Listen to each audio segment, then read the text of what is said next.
about this OKB-0 Emmerich was talking about. Its location and features match the citadel in the mountains northeast of the Soviet base camp. Built during the time of Alexander the Great, it was left in ruins following one of there's 10. I thought campaigns. Its occupants changed time and again due to war, and it was expanded on more than one occasion. Ultimately, it fell into the hands of the Soviet philosophers. The Soviet army was using it as the headquarters of its Afghan invasion force. But it would seem that Skullface's connection with the philosophers gave him license to develop Sahelanthropus there. And that's what Emmerich was doing at the place, before he got the axe. But OKB is a designation the Soviets use for weapon design bureaus. There's no way they'd have one of those in Afghanistan. And in principle, the numbers that follow OKB are always integers above 1. There is no 0. Perhaps this was a secret facility of the Soviet and Chinese philosophers dating back prior to World War II. Though it's more likely Skullface just picked a fake name that more or less fit the Soviets' pattern. He doesn't go there often, but he sure as hell won't miss this. They use the heliport on top of the tower for his visits. Start by heading for the heliport, then wait for your chance to make contact with Skullface. It seems Sahelanthropus' armor is made from depleted uranium. That offers some serious protection. The U.S. military is planning on using it for its main battle tanks, too. Maybe that's where Emmerich got the technology. Uranium?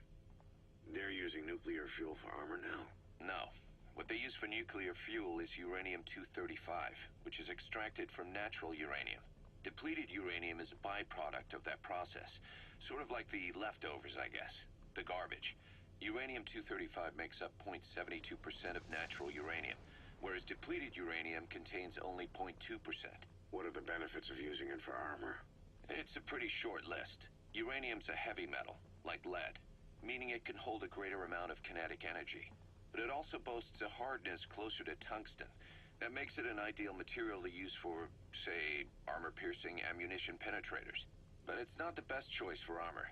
Its volume is less than that of ceramics, but for an equal weight, you could end up with less protection. So why use it then? According to Emmerich, it came down to him being unable to source ceramics technology from a manufacturer. Plus, given that it's an upright walking vehicle, he wanted to reduce the bulk of certain areas. Despite all that, depleted uranium still makes for some tough armor, and Emmerich says it's been proven in live fire tests. It stops most Soviet tank shells.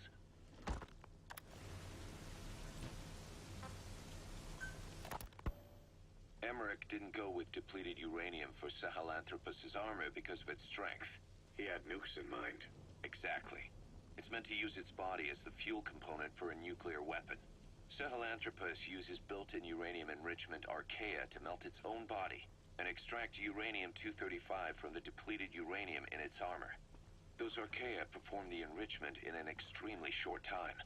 The concentration jumps by a factor of several hundred, from 0.2% to over 90%. The end result being highly enriched weapons-grade uranium. Sahelanthropus' body itself becomes a nuclear bomb. Emmerich says if it were to self-destruct, the nuclear yield would be somewhere in the region of 15 kilotons.